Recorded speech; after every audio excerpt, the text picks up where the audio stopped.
My oldest son, Andrew, is traveling back from Kazakhstan, where he's been for 3 years. And this morning he is in Istanbul, in Turkey. That used to be called Constantinople, and before that it was called Byzantium.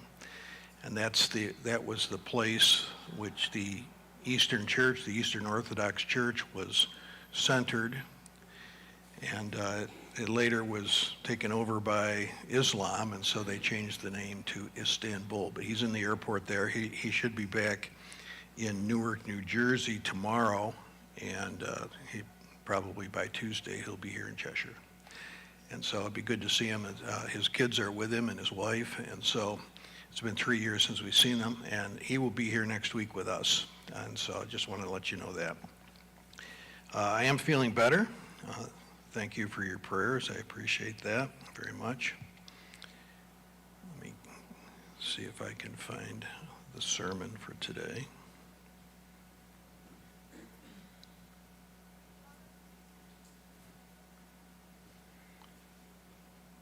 There we go.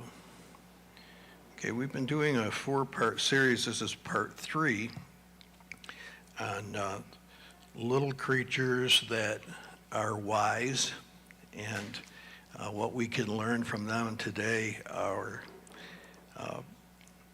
creature that we're going to discuss is the ant. How many of you love ants? We have an ant problem at our house, but my wife has cured it. Do you have ants at your house, Gene?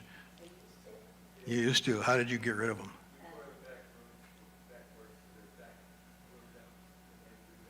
So once you tore the back end of the house off, it's cured. Good work. Sean used a little bit less invasive cure, and she discovered that if you put peppermint on the counter, they don't like peppermint, and it actually has cured them from coming in. But if I leave something on the table, one ant will come in, and then there'll be 1,000 of them. So today our lesson is on the ant, and what we can possibly learn. There are 400 kajillion different kinds of ants in the world, I have discovered.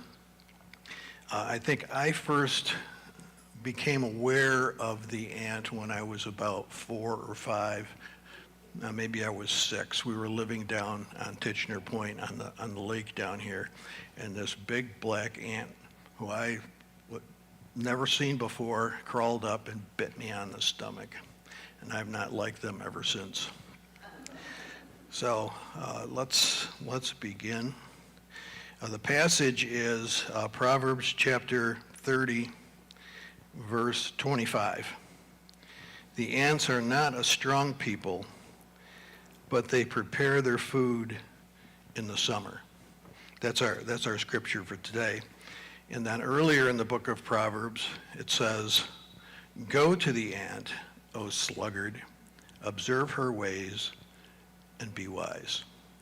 Now, this Proverbs chapter 6, verse 6, gives an instruction, but doesn't give anything, it doesn't give anything more. It just says, check out the ant and see what you can learn from it.